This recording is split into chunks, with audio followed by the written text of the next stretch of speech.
What is up, guys? My name is Ryan18 on the Ryan18 Forever channel, and this is my WWE Raw review for July 30th, 2012. WWE Raw is live in Cincinnati, Ohio at the US Bank Arena.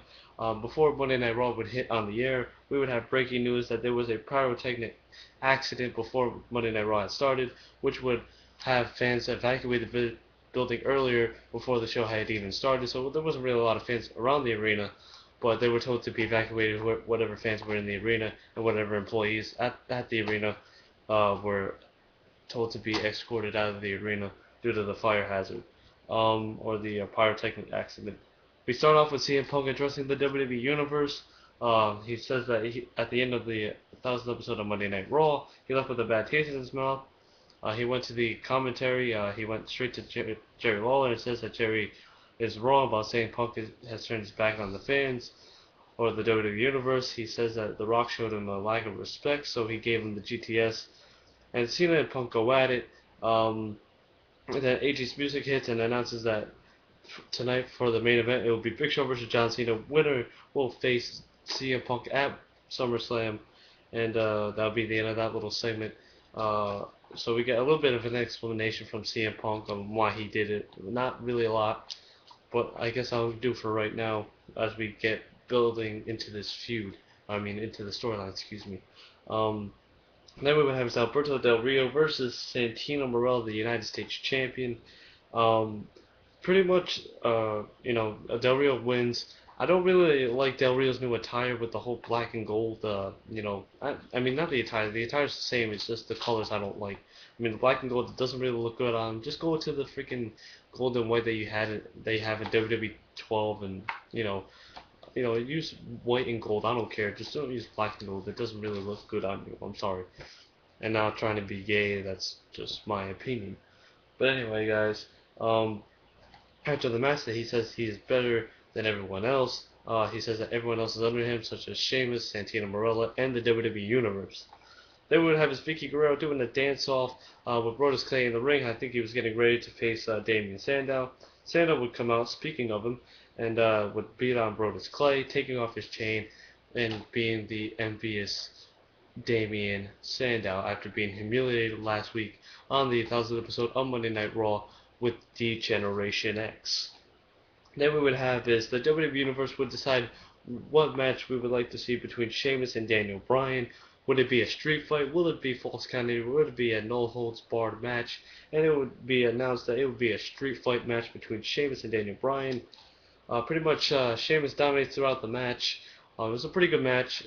Pretty much it stayed in the ring. They only went out all the way up to the entrance ramp, and then that just stayed there. They didn't go into the crowd. They didn't do like these crazy, kendo sticks to the chest, and, didn't really use a lot of weapons except for Daniel Bryan again using the kendo stick to Sheamus. Sheamus will win with a bro kick, pretty simple and easy. After the commercial break, Daniel Bryan says that he's not leaving the ring even though his neck hurts and he's calling for a doctor. Kofi and R-Truth come out and tell Bryan to beat it to get out of the ring. Bryan kicks little Jimmy right out of the ring. You know who little Jimmy is. You always see him. Anyway, so Daniel Bryan gets escorted out of the ring by the men in white suits. I call them the men in white suits, but we all know who they are. The guys who, take care of the psychotic people. And pretty much that was, an order from WWE Raw General Manager AJ Lee. Then we would have his Kofi Kingston versus Titus O'Neil. Pretty much, Kofi Kingston would get hit in the back of the head with the shoe. A&W shoe, I should say. Titus O'Neil would hit his finisher. Titus O'Neil will be your victor. Then we would have his CM Punk and John Cena backstage. Punk says that what I did in one night to The Rock is what you couldn't do in 1 year. Pretty much referring to the whole feud with The Rock and John Cena going back to WrestleMania 28. Saying that Punk is better than Cena. And could we see possibly John Cena turning heel? Maybe it could be flip-flop. We don't know what's going on with the WWE. They always like to change their ideas around. Again, we could have the NWO come back again. If you guys didn't see that video, you guys can always watch it. But that's not the point. Anyway, we have his Heath Slater coming out, the one-man rock band. He says that there's no longer any legends back. They're all out back at the retirement home. And he says he challenges anyone in the locker room. And what do we have? We have the return of the Viper, the apex predator of the WWE, Randy Orton, returning. Pretty much, he comes back with a shaved beard and a mohawk haircut. You know, he has hair in the back. I mean, he's bald on the sides, but you know what I'm saying. That little look. Um, he looked very good. Very good posture in the match. Very good move set. I mean, he still has the same move set. Hits the RKO, beats Heath Slater, and that'll be pretty much the end of that match. Then we move on to Daniel Bryan being asked questions by a psychiatrist, and with all the questions that he would be asked, he would reply with the yes chant or the yes reply. Then we would have is a tag team match between Chris Jericho and Christian versus Dolph Ziggler, and the awesome one, the new Intercontinental Champion, The Miz.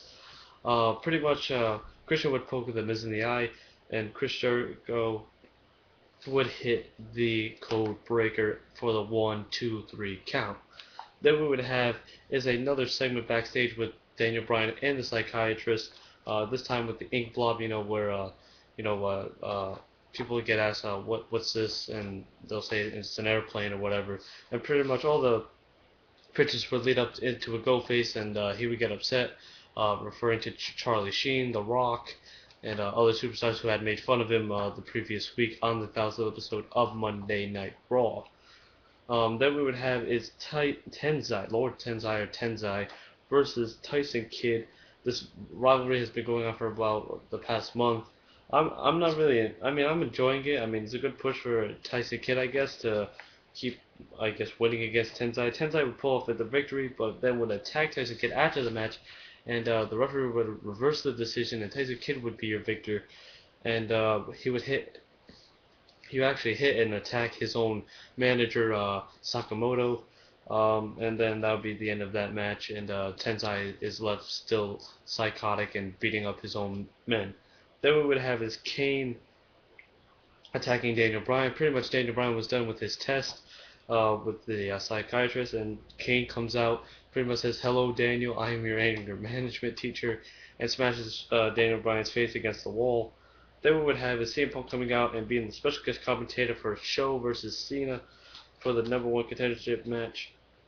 Winner would face WWE Champion CM Punk at SummerSlam. We have Big Show versus John Cena. Pretty much Big Show would dominate throughout the whole match, you know, hitting the bear hug, holding the bear hug on him. Pretty much dominating throughout the match. Cena would come back at various moments in the match. But then Cena would get flung right into Punk, right up and over the announce table. Then as Cena was about to hit the AA, Punk comes in the ring, hits both men go out down on the floor. We have a mixed reaction from the crowd for CM Punk. We have boos and we have cheers. We don't know if CM Punk's a heel or not. I mean, the way he looks, the way he acts is the way of a heel. The way he talks is the way of a face. So we don't really know. What do you guys think? Do you think CM Punk is heel or do you think he's face? I mean, yeah, we did see him attack The Rock last week. You know, my favorite wrestler, but that has nothing to do with it. Punk grabs a mic and he says that your winner of the contest is nobody because they're both losers. CM Punk makes his way up the entrance ramp, goes through the curtain. AJ announces that it will be a triple threat match at SummerSlam between CM Punk, Big Show, and John Cena. Punk comes out saying, "This is not fair. I'm the WWE champion. You can't do this to me." And she says, "I'm the Raw GM. I'm your boss, this and that." And then he says, "You should show me respect. I'm your WWE champion." And that would be the end of Monday Night Raw. So this has been Ryan Suze 18 on the Ryan Suze 18 Forever channel.